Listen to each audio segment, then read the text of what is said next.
मैं सबसे पहले आप सबको बहुत बहुत मुबारकबाद देती हूँ और अपने लिए भी बहुत बड़ी खुशकिस्मती समझती हूँ कि परम पूजनीय भगवान देवात्मा का जो शुभ जन्म उत्सव मनाया जा रहा है उसका हिस्सा बनने का मुझे भी मौका मिला।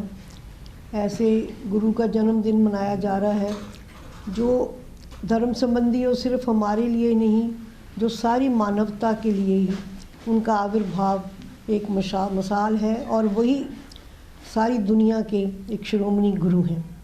तो आज इसी कार्यक्रम में जो अभी आपके सामने एक पब्लिक लेक्चर होगा जिसको अदा करेंगी मेरे बहुत रिस्पेक्टेड डॉक्टर शशि जैन जी, जो एक सामाजिक परिवार से हैं और मुझे ये बताते हुए बहुत खुशी हो रही है कि ये इनके जो दादाजी थे वो श्री लाला राम निरंजन जी और उनके पिताजी श्री प्रेमचंद जी, ये उनकी डॉटर है और उनके ग्रैंड डॉटर हैं। और ये कैसा परिवार होगा जिस परिवार से ये इनको ऐसे गुण, ऐसी योग्यताएं मिली हैं और ऐसे समाज में इतने साल पहले गुरु महाराज को पहचानना, उनके समाज को ग्रहण करना और ऐसे वातावरण में इनको पलने का मौका मिला बचपन से।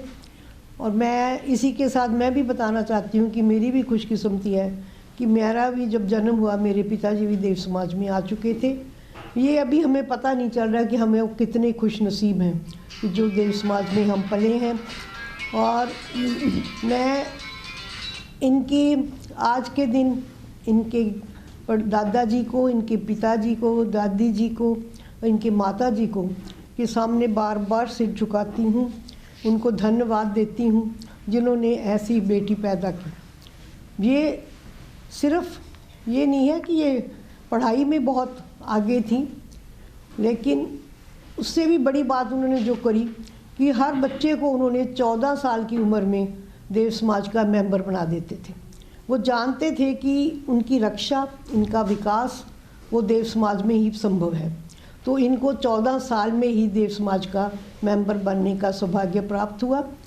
और उसके बाद 68 में इन्होंने अपनी मास्टर्स जो इकोनॉमिक्स में करने के बाद टीचिंग प्रोफेशन में चले गए और मतलब लगातार 50 तकरीबन साल हो गए जो इन्होंने टीचिंग प्रोफेशन में अपने गुजारे। पहले ये गवर्नमेंट कॉलेज में और वहाँ पर वाइस प्रिंसिपल के तौर पे रिटायर हुए चंडीगढ़ से, गवर्नमेंट कॉलेज 46 से। उसके बाद ये प्रिंसिपल रहे देव समाज कॉलेज 45 में। उसके बाद इन्होंने चंडीगढ़ यूनिवर्सिटी में MBA के स्टूडेंट्स को पढ़ाया और इनकी एजुकेशन इकोनॉमिक्स में, इंग्लिश में, दोनों में MA है और PhD करी हुई इकोनॉमिक्स में और फिर MBA भी किया। ये सारी चीज़ों के साथ साथ जो बहुत मैं इम्पॉर्टेंट बात समझती हूँ, पढ़ने लिखने के लिए तो बहुत लोग पढ़ भी लेते हैं और नाम भी कमा लेते हैं, लेकिन जो इनकी पर्सनैलिटी में एक ख़ास बात है वो है इनका जो झुकाव है वो सोशल सर्विस की तरफ है। और जिसकी एक उदाहरण है कि इन्होंने अपने जीवन में 51 टाइम्स ब्लड डोनेट किया। सिर्फ अपना ही नहीं करा, अपने कॉलेज के दिनों में जब ये वहाँ पे सर्विस कर रहे थे तो इतने कैंप लगाए होंगे, कितनों को बच्चों को मोटिवेट करा होगा। और उसके साथ साथ इन्होंने वुमेन एम्पावरमेंट के लिए और वुमेन एम्पावरमेंट के लिए काम किया। और सबसे बड़ा गुण जो मुझे नज़र आ रहा है कि इन्होंने अपनी बॉडी, सारी बॉडी अपनी डेथ के बाद PGI को डोनेट की हुई है, जो इस बात को प्रमाणित करती है कि इनके अंदर कितनी तड़प है और कितनी सोशल वर्क के लिए ये काम करने के लिए तैयार रहती हैं। और ये सारा कुछ संभव हुआ है देव समाज के वातावरण में पलने से, परम पूजनीय भगवान के दरबार में आने से, क्योंकि यहीं आकर हम इन चीज़ों को महसूस कर सकते हैं, अपनी आत्मा के बारे में थोड़ा बहुत भला सोच सकते हैं। तो आज हम खुशकिस्मत हैं कि ये आज जो लेक्चर है जो इन्होंने अदा करना है वो हमारे सामने इतनी बड़ी वक्ता डॉक्टर शशि जैन जी हैं। और मैं एक बात बताना चाहती हूँ कि हम दोनों बचपन से ही फ्रेंड्स हैं, क्योंकि हम इकट्ठी पली, एक ही वातावरण में पले, फिर का प्रोफेशन एक सा था, तो मैंने इनके जीवन को बड़ी नज़दीकी से देखा है। तो आप लोगों के लिए बहुत खुशी की बात है कि आज आज का जो लेक्चर है उसका टॉपिक है आधुनिक युग के संदर्भ में देवात्मा का महत्व। तो मैं अब प्रार्थना करती हूँ डॉक्टर शशि जैन जी से कि वो अपना लेक्चर स्टार्ट करें। एक मिनट बहन जी, इन्होंने डॉक्टर सतिंदर ढिल्लों जी, इन्होंने मेरे बारे में बहुत अच्छी अच्छी बातें कही। वो इसलिए भी कि हम बचपन की बहुत अच्छी फ्रेंड्स हैं, इकट्ठे सोलन जाते थे, सभाएं अटेंड करते थे, इकट्ठे खेलते भी थे, फिर प्रोफेशन भी हमारा एक ही था। धन्यवाद बहुत ज़्यादा। विशेष सम्मान के योग्य धर्म संबंधियों, आज हम परम पूजनीय भगवान देवात्मा का 170वां जन्म महोत्सव मनाने के लिए इकट्ठे हुए हैं। और मैं समझती हूँ और ये प्रार्थना करती हूँ कि हमारा ये जन्म महोत्सव जो है सफल हो और हमें उनकी देव ज्योति की कुछ किरणें मिल सकें और हमें उनके देव प्रभाव कुछ मिल सकें, ताकि हमारी आत्मा का भला हो सके और हमें आत्मज्ञान और सत्यबोध हो सके। मेरे लेक्चर का आज टॉपिक है आधुनिक युग के संदर्भ में देव धर्म का महत्व। आधुनिक युग क्या है? हम जानते हैं कि आधुनिक युग जो है वो एक विज्ञान का युग है। यहाँ पर अब हर कार्य जो है वो वैज्ञानिक विधि से होता है और हम उन्हीं निष्कर्षों को, उन्हीं तथ्यों को ठीक मानते हैं जिनको कि वैज्ञानिक विधि के द्वारा प्रमाणित किया जा सके। और ऐसे वैज्ञानिक युग के दो पहलू हैं। एक तो है उसका सकारात्मक और दूसरा है उसका नकारात्मक। Positives, it has its positives as well as its negatives. जहाँ सबसे पहले मैं उसके पॉजिटिव्स की बात करूँगी। जहाँ तक कि इसके पॉजिटिव पहलू का संबंध है, आधुनिक युग में भौतिक क्षेत्र में बहुत अधिक उन्नति हुई है। समय के अभाव के कारण मैं थोड़ी थोड़ी बातें ही बताऊंगी। सबसे पहले है इंडस्ट्रियल रेवोल्यूशन।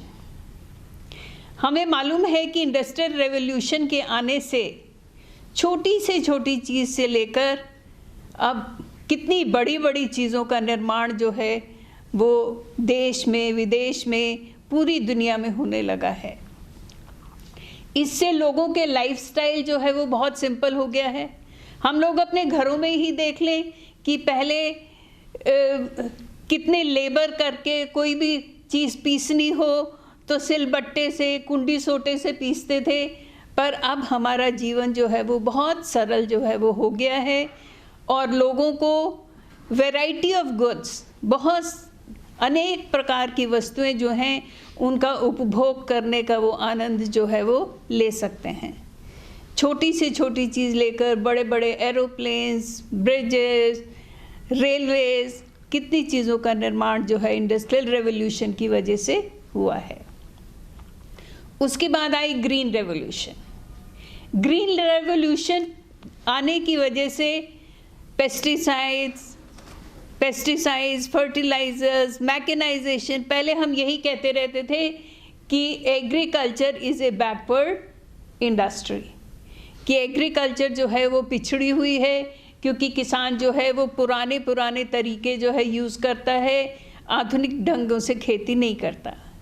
पूरी दुनिया में जो ग्रीन रेवोल्यूशन के फादर हैं उनको कहा जाता है, उनका नाम है प्रोफेसर नॉर्मन बोरलॉग। और इंडिया में जो ग्रीन रेवोल्यूशन आई वो आई डॉक्टर MS स्वामीनाथन के द्वारा, वो लाए। इससे हम जानते हैं कि जो उपज है वो कई गुना जो है वो पैदावार जो है वो बढ़ गई है। पंजाब में विशेष रूप से गेहूं और चावल की उपज जो है उसकी पैदावार कई गुना बढ़ गई। पहले हम लोग बाहर से ये चीज़ें जो है वो इंपोर्ट करते थे, अब हम इंपोर्ट नहीं करते बल्कि हम इन चीज़ों को एक्सपोर्ट भी करते हैं। उसके बाद आई वाइट रेवोल्यूशन। वाइट रेवोल्यूशन क्या है?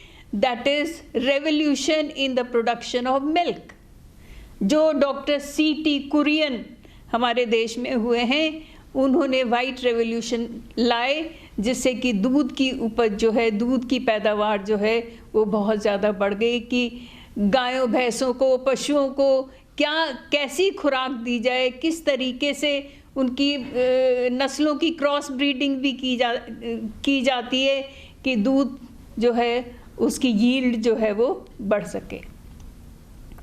पर आज रिसेंट जो है टाइम्स, उसमें सबसे ज़्यादा महत्वपूर्ण जो रेवोल्यूशन है वो है डिजिटल रेवोल्यूशन।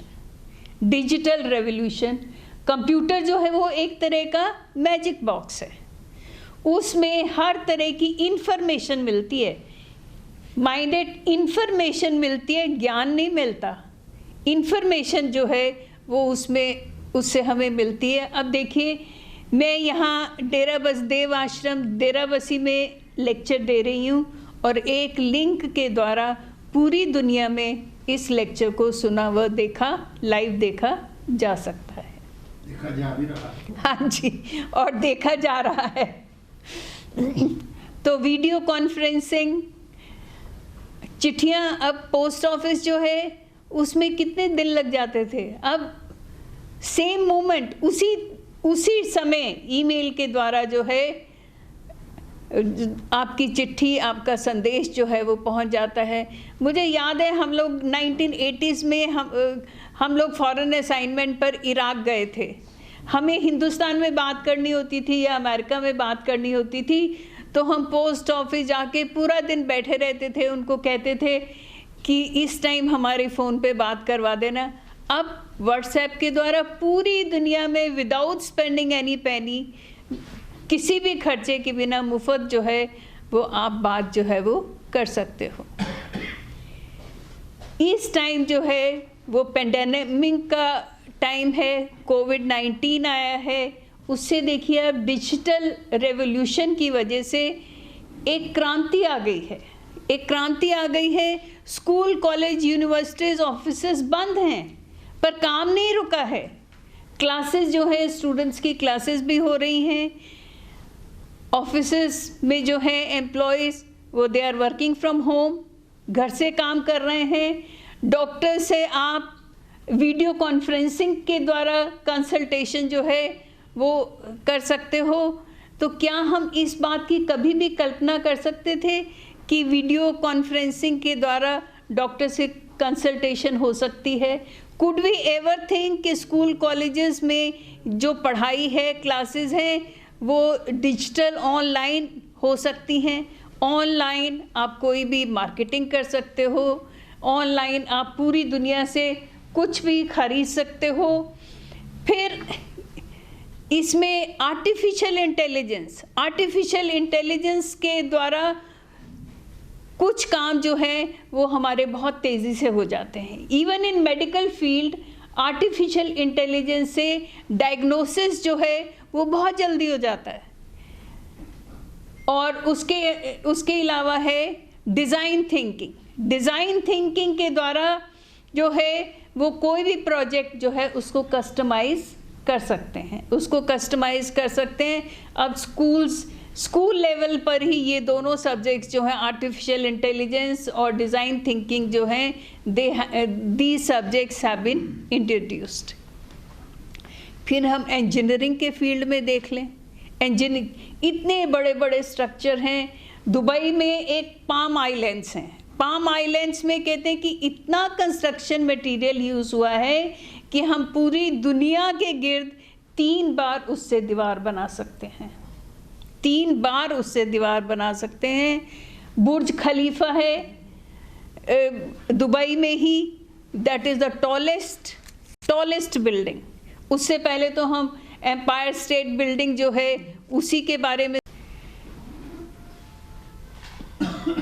ऑर्गन रिप्लेसमेंट जो है वो मेडिकल फील्ड में एक फीट है। इट्स आश्चर्यचकित करने वाली बात है।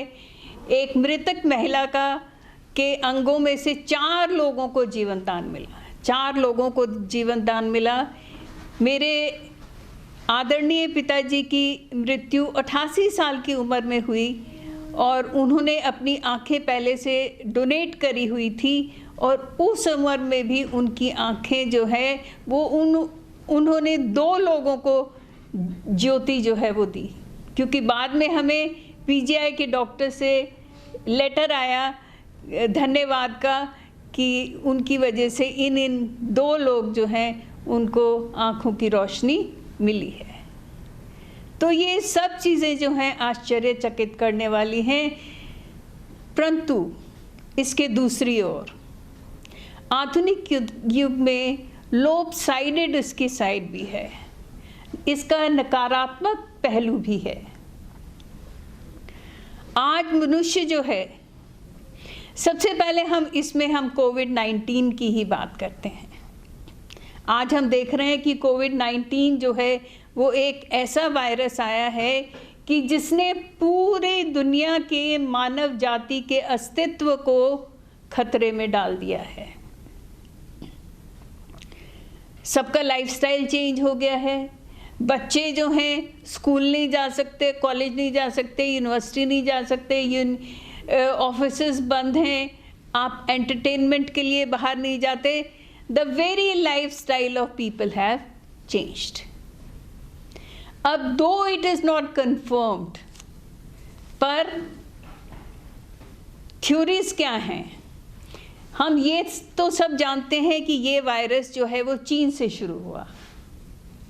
इसके पीछे एक तो ये कहा जाता है कि ये वायरस जो है ये बैट के सूप पीने से, चमगादड़ के सूप पीने से शुरू हुआ कि this virus has definitely come from animals। और दूसरे जो है इसका मतलब क्या है कि मांसाहार करना, मांसाहार कितना खतरनाक हो सकता है। दूसरे थियरी ये है कि ये कोविड का जो वायरस है ये वुहान में, चीन में वुहान की लेबोरेटरी में it is man made. It is man-made. It means it is a biological warfare. तो ये जो बायोलॉजिकल वॉरफेयर है ये एटम बॉम्ब से भी ज़्यादा खतरनाक है। एटम बॉम्ब तो जहाँ गिरता है मतलब वहीं नुकसान होता है, परंतु ये जो बायोलॉजिकल वॉरफेयर है इसने तो पूरी दुनिया जो है उसको, उसके अस्तित्व को, वहाँ मानव के अस्तित्व को खतरे में डाल दिया है। इसके अलावा हम ये देखते हैं, हम सुबह सुबह हम ये देखते हैं कि अखबार आता है तो उसमें क्या खबरें होती हैं? बलात्कार की खबरें, छीना झपटी की खबरें, चोरी चकारी की खबरें। और अब तो क्योंकि कोविड की वजह से सब लोग मास्क पहनते हैं तो किसी को पहचानना भी जो है वो ज़रा मुश्किल हो गया है, पहचानना मुश्किल हो गया है। इसलिए ये चोरी चकारी जो है वो पहले की अपेक्षा ज़्यादा बढ़ गई है। अभी मैं परसों के अखबार में पढ़ रही थी, एक फादर ने अपने 1.5 साल की लड़की को, 1.5 साल की लड़की को गला घोट के मार दिया। क्यों गला घोट के मार दिया? क्योंकि वो लड़की है, लड़की थी और वो रो रही थी, अपनी माँ के पास जाने की ज़िद कर रही थी, तो उसको चुप कराने के लिए उसका गला ही घोट दिया।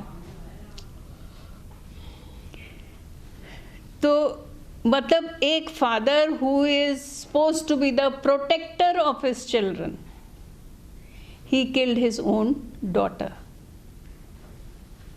और हम लोग जानते हैं कि जो धार्मिक गुरु, उनके एग्जाम्पल्स तो हमारे, कई धार्मिक गुरुओं के एग्जाम्पल्स हमारे सामने हैं कि यद्यपि वो बोस्ट करते हैं, दिखावा करते हैं कि वो लोगों को धर्म की शिक्षा देते हैं, परंतु वास्तव में ना लड़कियां उनके पास सुरक्षित हैं। उनका मेन एम जो है वो पैसा कमाना है, धन कमाना है, लोगों में अंधविश्वास पैदा करना है, उनको बुरे रास्ते पर चलने के लिए ही प्रेरित करना है।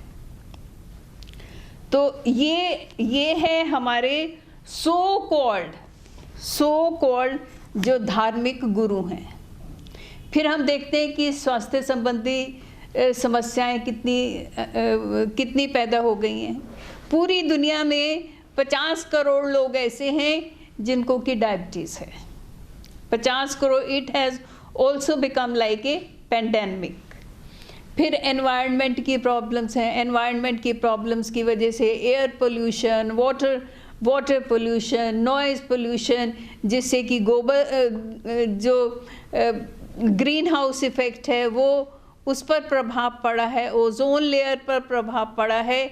तो इस तरीके से हम देखते हैं कि फिर आतंकवाद जो है अमेरिका में, मतलब टीनेजर्स जो हैं वो भी गन लेके स्कूलों में, अपने स्कूल में कितनी बार अटैक किया है उन लोगों ने।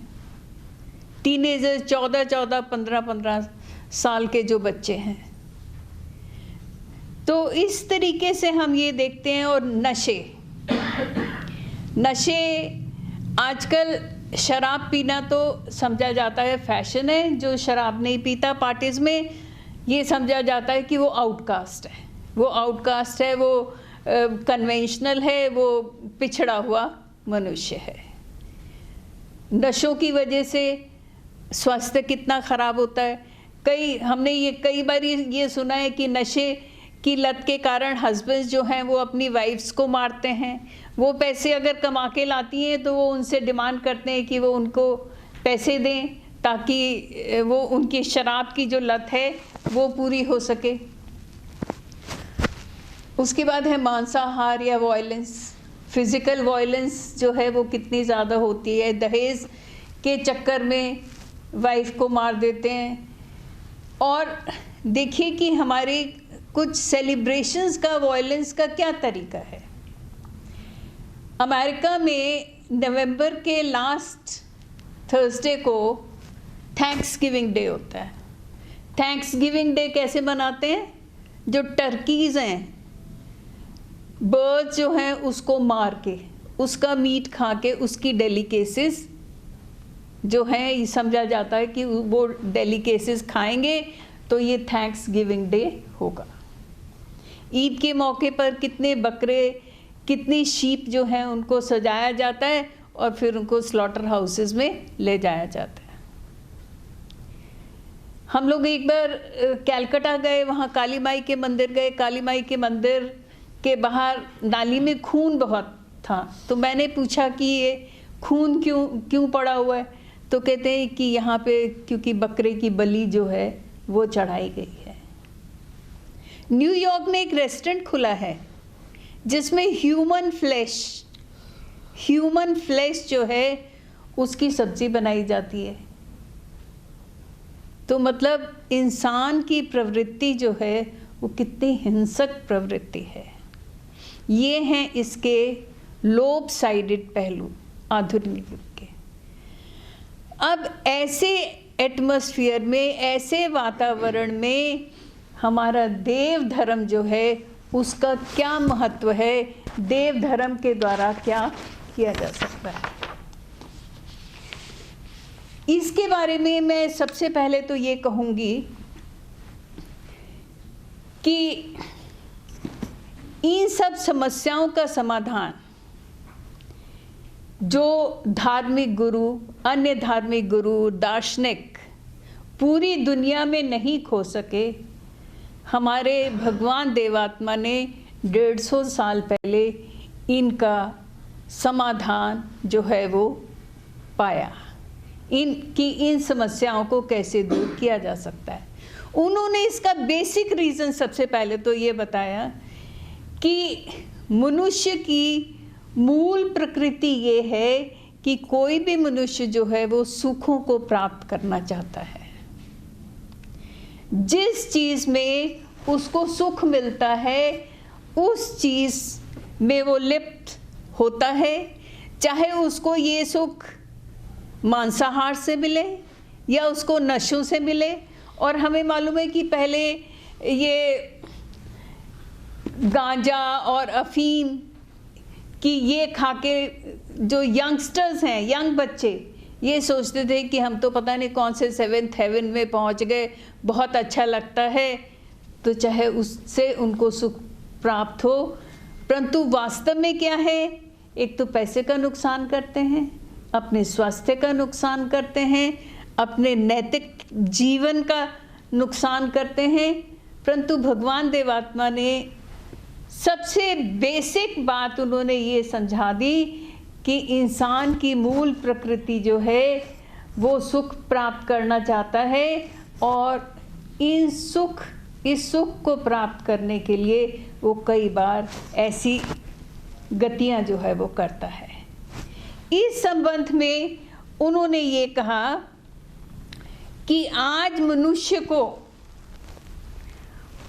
खतरा किसी और से नहीं है, उसको अपने आप से है। भगवान देवात्मा ने पूरी सृष्टि को 4 भागों में बांटा है, भौतिक जगत, उद्भिद जगत, पशु जगत और मनुष्य जगत। और सारे के सारे जगतों को आज किससे खतरा है, किससे भय है, किससे नुकसान होता है? मनुष्य से, और मनुष्य की मूल प्रकृति के कारण।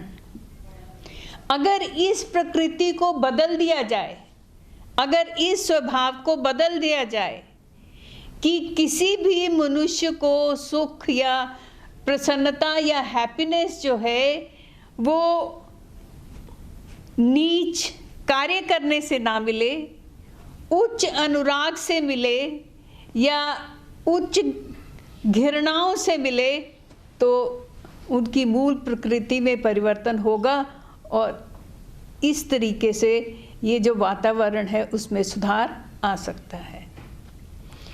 सबसे पहले जो हमारा देव धर्म है वो एक यूनिवर्सल रिलीजन है, वो एक यूनिवर्सल रिलीजन है। वो ये नहीं कह सकते कि भारत में ही लागू हो सकता है या किसी एक विशेष समय में लागू हो सकता है, बल्कि इसके द्वारा दिए गए जो तथ्य हैं, इसके द्वारा दी गई जो शिक्षा है वो ऐसी शिक्षा है जो कि पूरे यूनिवर्स में हर समय, in every times it is applicable,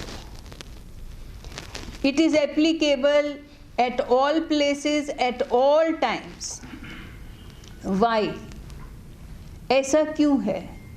because क्योंकि ये हमारा जो धर्म है ये विज्ञान मूलक धर्म है, ये विज्ञान मूलक धर्म है। ये हमारा धर्म वही शिक्षा देता है, वही बातें बताता है जो बातें प्रकृति के सत्य के अनुसार हैं, जो बातें प्रकृति के विकास क्रम में सिद्ध होती हैं, जिनको प्रमाणित किया जा सकता है, वही शिक्षा जो है वो इसमें देव धर्म में दी जाती है। और सिर्फ यही नहीं, हमारा देव धर्म जो है वो एक विकासवादी धर्म भी है। क्यों, कैसे ये विकासवादी है? वो इसलिए विकासवादी है कि भगवान देवात्मा ये कहते हैं कि मान लीजिए आप किसी एक चीज़ पर विश्वास करते हो, परंतु कोई नई चीज़ आ गई है, उसके अनुसार आप समझते हो कि आपका जो वर्तमान विश्वास है वो ठीक नहीं है, या जो नया तथ्य सामने आया है वो ज़्यादा ठीक है, तो वो कहते हैं आप उसको छोड़ सकते हो, आप उसका परित्याग कर सकते हो। ये नहीं कि आप अपने पुराने जो तथ्य हैं उसी पर आप अड़े रहोगे। तो इसलिए ये जो धर्म है हमारा, ये विकासवादी और प्रगतिशील धर्म है। इसके बारे में प्रोफेसर जूलियन हक्सले ने बहुत सुंदर शब्दों में कहा है, देव धर्म के दर्शन का दृष्टिकोण विकासवादी है, क्योंकि विकास के क्रम में ही यह आत्मा की उत्पत्ति को स्वीकार करता है। आत्मा की उत्पत्ति को विज्ञान के परिप्रेक्ष्य में स्वीकार करता है। उसके अनुसार विश्व के भौतिक और विश्व के और जैविक क्रम से मनुष्य का घनिष्ठ संबंध है और वो विश्व के चारों विभागों अर्थात भौतिक जगत, उद्भिद जगत, पशु जगत और मनुष्य जगत का एक अंश है। उसका लक्ष्य इन समस्त विभागों की सेवा करके उनके साथ एकता के सूत्र में बंधना है। इसके अलावा भगवान देवात्मा ने, हम लोग सारे धार्मिक गुरु जो हैं वो आध्यात्मिकता की बात करते हैं कि आध्यात्मिकता क्या है। भगवान देवात्मा ने तो आध्यात्मिकता जो है उसको भी वैज्ञानिक पृष्ठभूमि में उसकी एक्सप्लेनेशन की है, उसको समझाया है। उन्होंने कहा है कि आध्यात्मिकता का वास्तविक अर्थ आत्मा की उत्पत्ति, उसके स्वभाव, उसके परिवर्तनकारी नियम, उसकी वृद्धि, विकास और मृत्यु के ज्ञान को प्राप्त करना है। और ये सब वैज्ञानिक ढंग से होगा। तो भगवान देवात्मा ने आत्मा की जो एक्सप्लेनेशन है कि आत्मा क्या है, इसका कैसे विकास होता है, इसका कैसे पतन होता है, ये सब प्रकृति के विकासकारी नियमों के अनुसार होता है।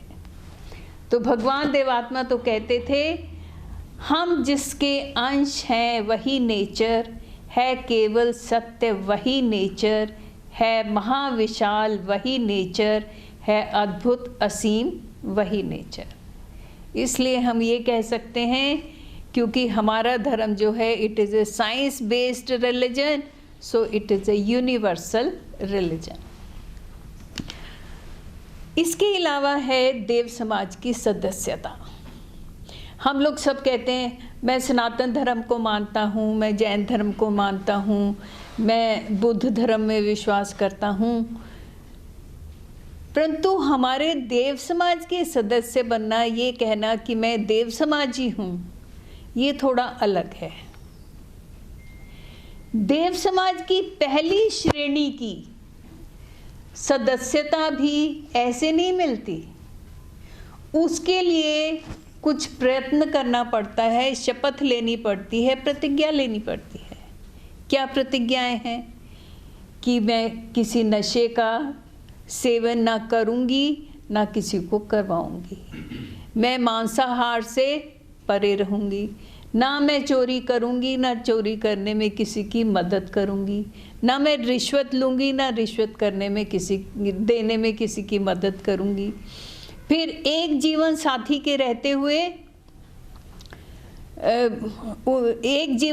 के रहते हुए उसके प्रति वफादार रहूंगी, मिथ्या विश्वासों से परे रहूंगी।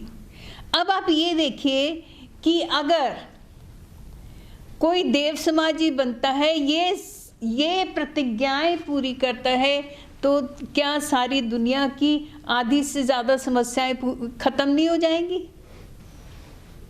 मांसाहार खत्म हो जाएगा, नशों का सेवन खत्म हो जाएगा, धोखाधड़ी, भ्रष्टाचार खत्म हो जाएगा।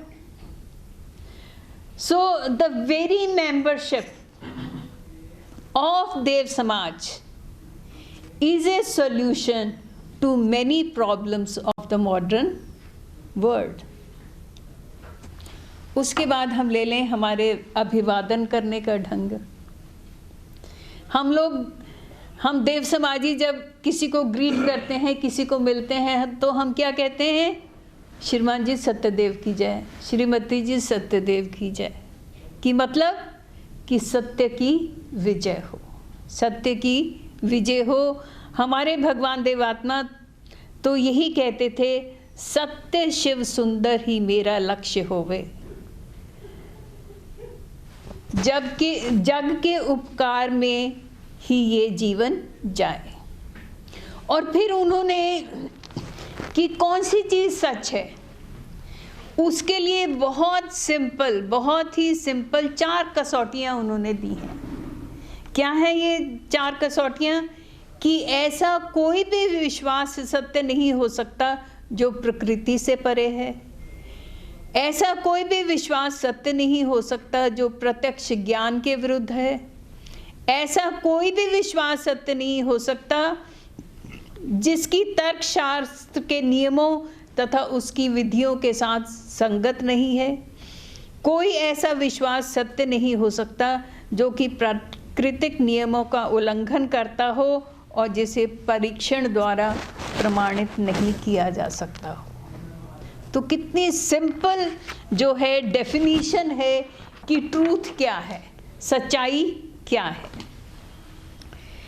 फिर देव धर्म में बहुत ही महत्वपूर्ण एक धारणा है, वो क्या है? मोक्ष की धारणा। सारे जो भारतीय दर्शन है, भारत के जो धर्म हैं, उनमें 4 पुरुषार्थ जो हैं वो बहुत महत्वपूर्ण माने जाते हैं। क्या है वो 4 पुरुषार्थ? वो है धर्म, धर्म, अर्थ, काम और मोक्ष। अब प्रश्न ये उठता है कि मोक्ष क्या है? सब लोग मोक्ष प्राप्त करना चाहते हैं। मोक्ष क्या है? बंधन से मुक्ति। कि मोक्ष का शाब्दिक अर्थ तो ये है कि सब प्रकार के बंधनों से मुक्ति। और सामान्यतः सब धर्मों में ये समझा जाता है कि जब तक शरीर है, और मुक्ति किसकी? आत्मा की मुक्ति। जब तक शरीर है तब तक उसके विषय हैं, उसकी आसक्तियां हैं, इंद्रियां हैं, और इससे कोई ना कोई मनुष्य जो है किसी चीज़ का अनुरागी हो जाता है और उसको मुक्ति नहीं मिल सकती। मतलब क्या हुआ कि किसी भी मनुष्य को मुक्ति तभी मिल सकती है जब वो मर जाता है, क्योंकि वो दुख सुख से परे हो जाता है। परंतु देव धर्म में मोक्ष की धारणा जो है वो बिल्कुल अलग है। मोक्ष की धारणा बिल्कुल अलग है। सबसे पहले तो भगवान कहते हैं कि 2 तरह के अनुराग हैं, नीच अनुराग और उच्च अनुराग। नीच अनुराग कैसे हैं? जो कि मनुष्य को हानि पहुंचाते हैं, उनको उनके शरीर का नुकसान करते हैं, पैसे का नुकसान करते हैं, संबंधों में नुकसान करते हैं। वो अनुराग कौन से हैं? जैसे स्वाद अनुराग है, धन अनुराग है, कि कुछ लोग अपनी पैसा कमाने में इतने ज़्यादा मशगूल हो जाते हैं कि और किसी चीज़ का ध्यान ही नहीं रखते, ना अपनी सेहत का, ना अपने परिवार का कोई ध्यान नहीं रखते। फिर क्या है? प्रशंसा बड़ाई का अनुराग, कि उन सब लोग उनकी प्रशंसा जो है वो करते रहें। फिर आलस्य अनुराग, संतान अनुराग। इन अनुरागों के वशीभूत होकर मनुष्य जो है, मनुष्य जगत, पशु जगत, उद्भिद जगत और भौतिक जगत के प्रति अत्याचार, अन्याय और पाप मूलक कार्य करता है। ये क्या है? ये हैं उसके नीच अनुराग, ये हैं मनुष्य के नीच अनुराग। फिर मनुष्य के कुछ नीच घृणाएं हैं। क्या है नीच घृणाएं और ये क्यों पैदा होती हैं? किसी से अपनी कामना की तृप्ति न होने पर उस व्यक्ति से नीच घृणा हो जाती है। मैंने सतिंदर बहन जी को कुछ काम करने को कहा और इन्होंने नहीं किया, नहीं कर पाई, तो मुझे इनसे घृणा हो गई। अपनी संतान, जाति, पार्टी का पक्षपाती होने पर। अभी हम देखते हैं कि हमारे देश में कैसा माहौल हो रहा है। कभी CAA के लिए धरना लगा हुआ है, आजकल किसानों का धरना जो है 1 महीना हो गया। कितने लोगों को इससे असुविधा भी होती है, बहुत सारे लोगों को। अच्छा, वो क्या है, शालीन बाग में दिल्ली में कितने दिन धरना चलता रहा। अब इसमें क्या सच्चाई है, कौन सी पार्टी ठीक है, कौन सी पार्टी गलत है, पर बात यह है कि जो भी एक पार्टी डिसीज़न लेती है, जो गवर्नमेंट है वो डिसीज़न लेती है, तो सब अपोजिशन पार्टीज जो हैं, चाहे वो डिसीज़न ठीक हो या गलत हो, पर उसको अपोज तो उन्होंने करना ही करना है। फिर किसी से ईर्ष्या जब हो जाती है, हमारे एक बहुत अच्छे मित्र थे, चीफ कंजर्वेटर ऑफिसर, उनके भाई का बेटा जो है वो आईएएस ऑफिसर बन गया, उनका बेटा आईएएस ऑफिसर नहीं बन सका, इसलिए उनको अपने भाई से ईर्ष्या हो गई, भाई के बेटे से ईर्ष्या हो गई, और परिणाम स्वरूप उन्होंने क्या किया, ये पंचकुला में बेला विस्टा होटल है, इसकी 6ठी मंजिल से कूद के उन्होंने सुसाइड कर लिया। ये क्या है? ये है नीच घृणा। फिर अहम अनुराग बढ़ जाने पर किसी दूसरे की प्रशंसा को सहन ना करना, मिथ्या विश्वासों का अनुरागी होकर घृणा करना।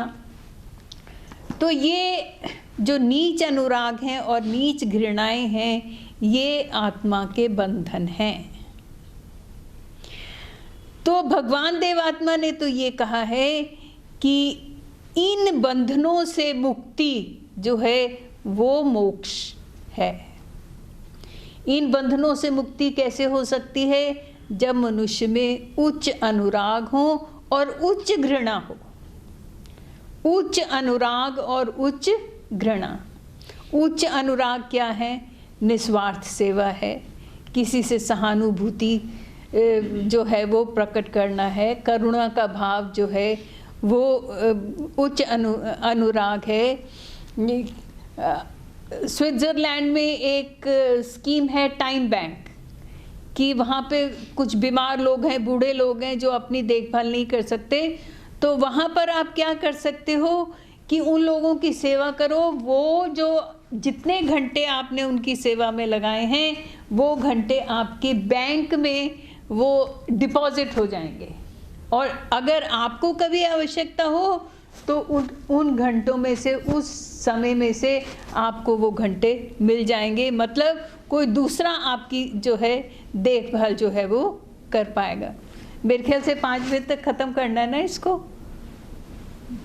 नहीं, ऐसा कुछ नहीं है। अच्छा, ऐसा कुछ नहीं। कोई ऐसी बात। अच्छा, बहन जी ने मुझे बताया। अच्छा, आपने रोशन कर दिया है। अच्छा, ठीक है। तो भगवान देवात्मा ने अपने धर्म में ये बतलाया है कि इन बंधनों से मुक्ति पाने का या मोक्ष पाने का तरीका क्या है, ढंग क्या है, कि अपने अंदर मनुष्य उच्च अनुराग और उच्च घृणा जो है उसको उत्पन्न करे। उच्च घृणा क्या है?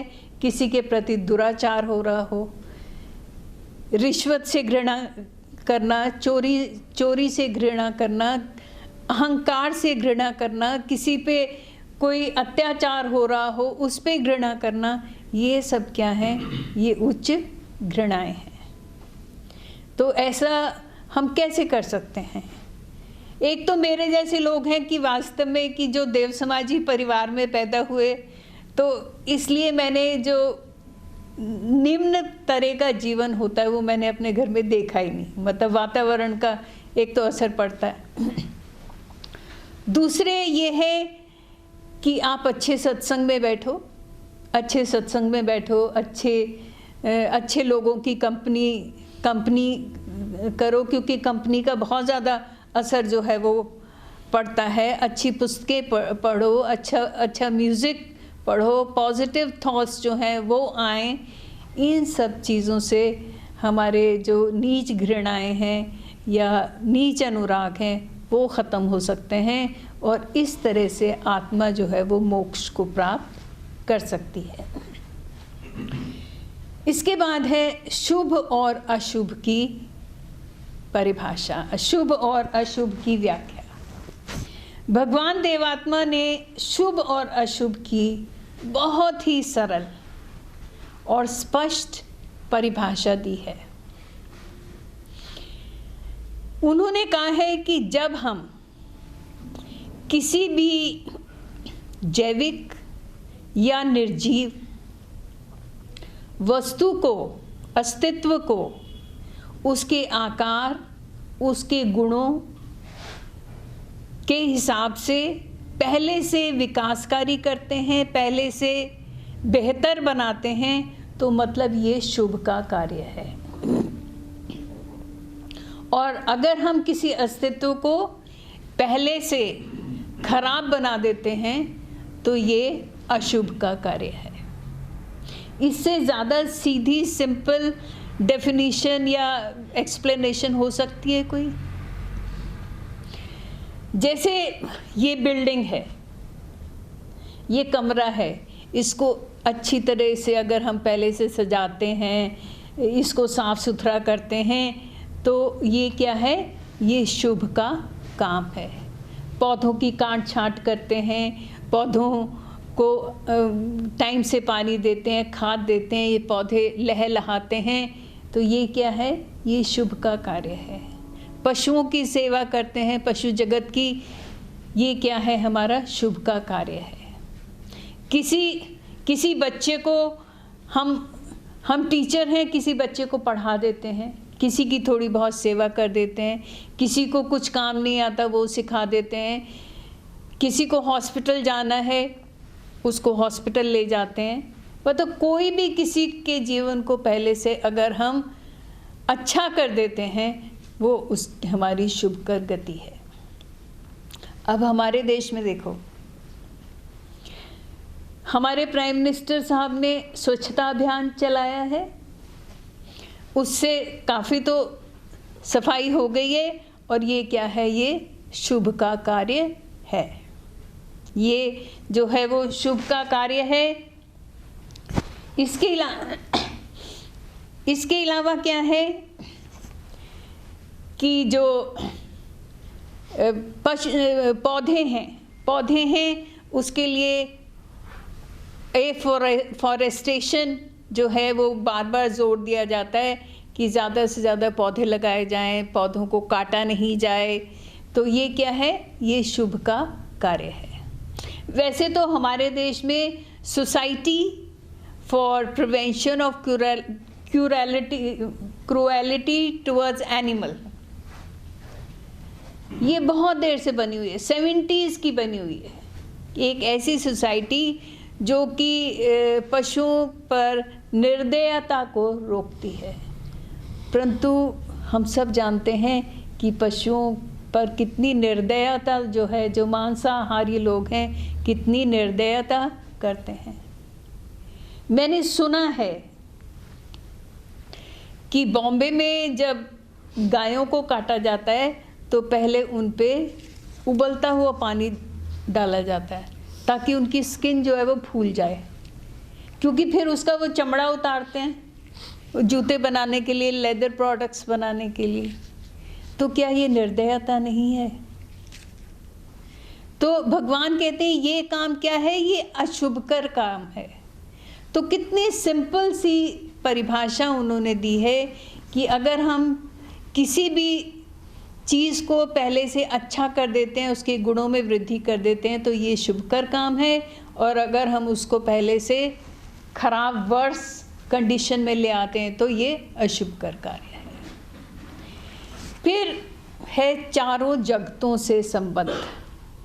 भगवान देवात्मा ने ग्रैटिट्यूड की देखिए एक इंतहा है। उन्होंने उनके धर्म में ग्रैटिट्यूड जो है उसको बहुत इम्पोर्टेंस दी है। ओके, उन्होंने सारे जो सृष्टि है उसको 4 भागों में बांटा है, जिसमें है भौतिक जगत, उद्भिद जगत, पशु जगत और मनुष्य जगत। और भगवान देवात्मा ये कहते हैं कि हर मनुष्य को इन चारों जगतों के प्रति अपना संबंध जो है अनुभव करना चाहिए, क्योंकि ये जगत हमारे उपकारी जगत हैं। जो भौतिक पदार्थ हैं उनसे हम कितनी तरह की सेवाएं पाते हैं। अगर आज ये कमरा नहीं होता, बिल्डिंग नहीं होती, तो क्या ये लेक्चर हो सकता था? ये महोत्सव क्या हम कर सकते थे? हम घर में कितने सुख से रहते हैं, कितने आराम से रहते हैं, सर्दी गर्मी सब आराम से रहते हैं। मतलब भौतिक जगत के बहुत ज़्यादा उपकार हैं। फिर जो वनस्पति जगत है, पौधे, हमें खाना जो है कहाँ से मिलता है? पौधों से ही मिलता है हमें खाना। We get food from the plants. जो लोग मांसाहार करते हैं, चाहे अब ये प्रूव हो गया है कि vegetarianism is the best food for health, तो उसके लिए चारा भी पशुओं को कहाँ से मिलता है? प्लांट से ही मिलता है। तो प्लांट्स जो हैं वो हमारे इतने उपकारी हैं, हमें ऑक्सीजन देते हैं, छाया देते हैं, इससे इकोलॉजिकल बैलेंस जो है वो बना रहता है, शेड देते हैं। इसीलिए तो कहते हैं कि ज़्यादा से ज़्यादा पेड़ जो हैं वो लगाने चाहिए। They help in the rainfall also. उनके द्वारा जो है वर्षा भी पहले से ज़्यादा जो है वो आती है। फिर पशु, क्या हम पशुओं के उपकार से मना कर सकते हैं? हम तो पशुओं के बहुत अधिक उपकृत हैं। पशु दूध देते हैं हमें, सामान ढोने का काम जो है वो भी पशु करते हैं। उनके हाथी दांत कितना एक्सपेंसिव बिकता है, हाथी दांत की बनी हुई चीज़ें। उनके द्वारा उनकी जो स्किन है, गोबर से क्या है, मतलब उनकी जो वेस्ट है, एक्सक्रीटा है पशुओं का, वो भी काम आता है। उससे खाद बनती है, वो ईंधन के काम भी आता है। और मनुष्य तो एक दूसरे के उपकारी हो ही सकते हैं ही एक दूसरे के उपकारी, अगर वो सीधी डायरेक्शन में चलें। फिर हमारे सेवक साथियों के भी हम उपकृत हैं। उनकी कंपनी में उनसे बातचीत करके, उनसे चर्चा करके मन को कितनी शांति जो है वो शांति मिलती है। इसलिए भगवान देवात्मा ने अपने धर्म में ये कहा है कि मनुष्य को चारों जगतों से अपना संबंध जो है वो अनुभव करना चाहिए, उनके प्रति जो है ग्रैटिट्यूड जो है वो रखना चाहिए। इसके अलावा है संबंधों का महत्व। मनुष्य एक सामाजिक प्राणी है। किसी भी मनुष्य की उन्नति, उसका विकास, उसकी जो ज्ञान उपार्जन है वो किसके द्वारा होता है? वो संबंधों के द्वारा ही होता है। और इन संबंधों की सबसे पहली इकाई क्या है? माँ बाप, माता पिता हैं, फिर बहन भाई हैं, फिर पति पत्नी हैं। तो भगवान देवात्मा ने तो इन संबंधों को इतना महत्व दिया है अपने धर्म में। उन्होंने एक पूरे कैलेंडर ईयर को 16 भागों में बांटा है, जिनको हम संबंधों का यज्ञ कहते हैं, जिसमें है माता पिता के प्रति संबंध, माता पिता संतान यज्ञ है, भाई बहन संबंधी यज्ञ है, पति पत्नी संबंधी है, परलोकवासियों के संबंधी यज्ञ है, अपनी जाति के प्रति, स्वदेश के प्रति है, नौकर मालिक के प्रति है, अपने वंशज जनों के प्रति है। और भगवान देवात्मा ने अपने देव शास्त्र में ये आदेश दिए हैं कि माता पिता के लिए भी आदेश दिए हैं, बच्चों के लिए भी आदेश दिए हैं, भाई बहनों के लिए आदेश दिए हैं कि उनको अपने ये संबंध जो हैं किस तरह से अनुभव करने चाहिए, किस तरह से इन संबंधों की पालना करनी चाहिए। नौकर मालिक के संबंध में दिए हैं उपदेश, भगवान ने दिए हैं। तो अगर संबंधों में मेल हो, हम देखते हैं कि पति पत्नी में मेल नहीं है, इस वजह से रेट ऑफ डाइवोर्स जो है वो कितना बढ़ गया है। ये एक जो है ग्रासिम्स, शूटिंग के जो ओनर थे, मतलब करोड़पति, उनके बेटे ने उनको घर से निकाल दिया और वो उनके पति पत्नी जो है, मतलब जो माँ बाप हैं, सड़क पे बैठे हैं। किस वजह से? पैसे की वजह से। तो संबंधों की बहुत अधिक महत्ता है, संबंधों की बहुत अधिक इम्पोर्टेंस है।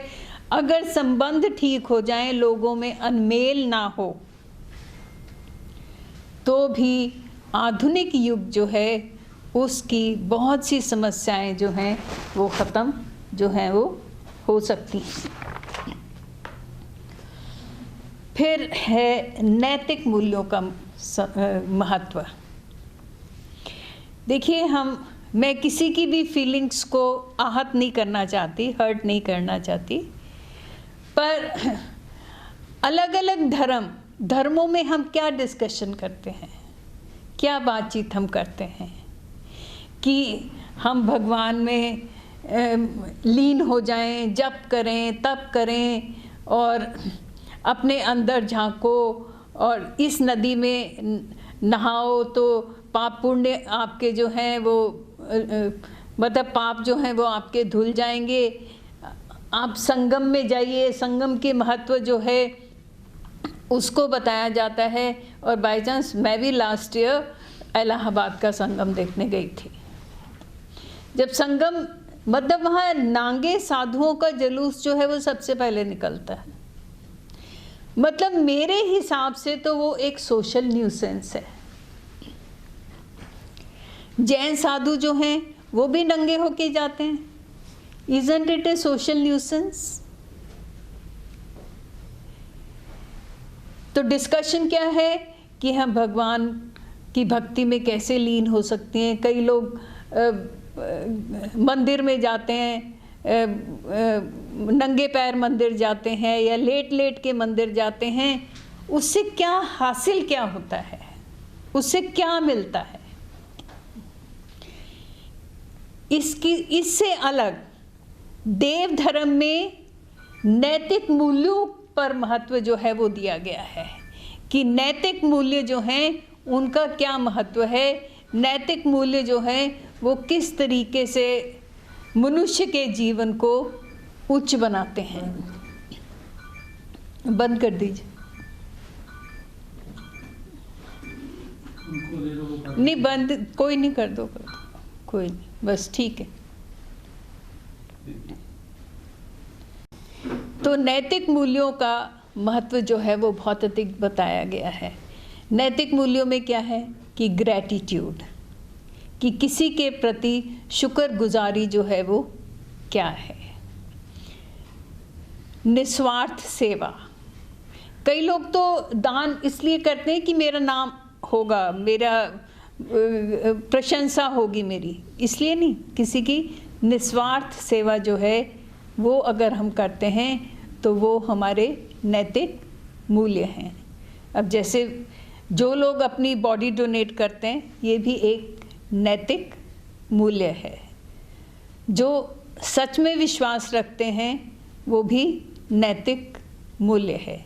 किसी के प्रति करुणा रखना, सहानुभूति रखना, किसी की हेल्प करना बिना किसी एक्सपेक्टेशन के, बिना किसी उम्मीद के, एक्सपेक्टेशन के किसी की मदद करना, ये सब नैतिक मूल्य हैं। तो हमारा जो धर्म है देव धर्म, वो मिथ्या विश्वासों का धर्म नहीं है। That is a practical code of conduct. एक वो प्रैक्टिकल बात है कि हमें इस दुनिया में, इस समय में रहते हुए किस एक दूसरे से किस तरह से व्यवहार करना है। लास्ट में मैं कहूँगी कि भगवान देवात्मा, जो कि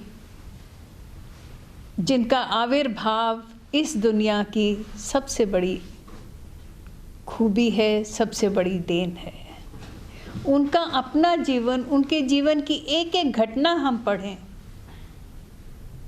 तो हम कहेंगे कि उनके द्वारा स्थापित किया गया जो देव धर्म है, उनके द्वारा स्थापित किया गया जो धर्म दर्शन है, वो बहुत ज़्यादा महत्वपूर्ण है। भगवान देवात्मा ने फरमाया था कि बेवजह मैं एक कांटे की तकलीफ भी सहना नहीं चाहता, परंतु किसी उच्च नियम के पालन में चाहे मुझे कितने भी कष्ट और घोर से घोर दुख कलेश सहने पड़ें तो भी मैं खुशी से उन्हें सहने के लिए तैयार हूँ, क्योंकि मैं निश्चय जानता हूँ कि मेरे इस प्रकार के संग्राम से अंत में सत्य और हित की ही जय होगी। So he was such a firm believer in truth कि तभी तो कहते हैं कि जग के उपकार में ही यह जीवन जावे। तो मैं तो आज प्रार्थना करती हूँ कि काश हम ऐसे कल्याणकर्ता धार्मिक गुरु, उद्धारकर्ता, समुचित सुखदाता और धर्मदाता गुरु को पहचान सकें और उनकी देव ज्योति और देव प्रभाव हमें मिल सके। धन्यवाद।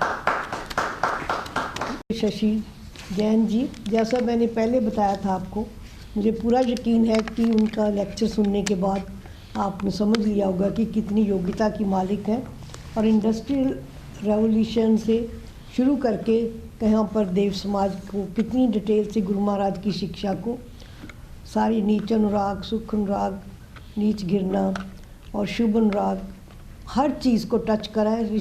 और जो गुरु महाराज की सबसे बड़ी शिक्षा है संबंधों की, उसको भी इन्होंने बहुत डिटेल में लिया है। और ये सब कुछ हम तभी संभव हो सकता है जो इन्होंने सारा कुछ बताया। आज के युग में यही एक आंसर है जो देव धर्म ही इसको सॉल्व कर सकता है। वो तब होगा जब परम पूजनीय भगवान के जो प्रभाव हैं जो नीच आत्माओं पे मनुष्यों को मिलेंगे और हम अपने आप को देख सकेंगे। और जो मुख्य वस्तु है हमारी, जिसे हम आत्मा कहते हैं या जीवनी शक्ति कहते हैं, उन भावों को हम उनके अंदर किसी तरह गुरु महाराज से प्रार्थी होकर उस वो प्रभाव हमारे को मिल सकेंगे तो हम इस राह पे चल सकते हैं। और मैं आपकी बहुत ज़्यादा धन्यवादी हूँ क्योंकि आपने बहुत डिटेल से और सिंपल वे से इसको लेक्चर को परफॉर्म किया। शुक्रिया। मैंने पहले भी माननीय बहन जी के लेक्चर सुने हैं और हर बार ऐसे लगा है कि हमें ज्ञान सागर में इन्होंने स्नान करा दिया है।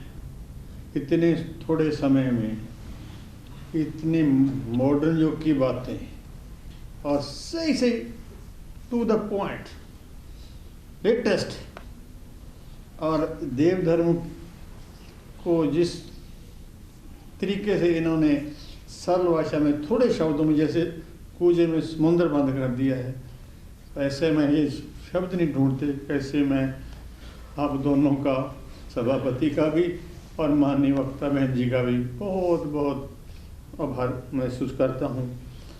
ऐसा लगता है कि आपको बहुत ज़्यादा उम्र मिले और हमें आपसे रोशन होते रहें और गुरु महाराज के कार्य में आपकी बड़ी सहायता होती रहे। बड़ा आनंद आया, बड़ा खुश हूँ। और धर्म संधियों को ऐसे ही योग्य विद्वान प्रचारकों की ज़रूरत है। बहुत बहुत आपका धन्यवाद।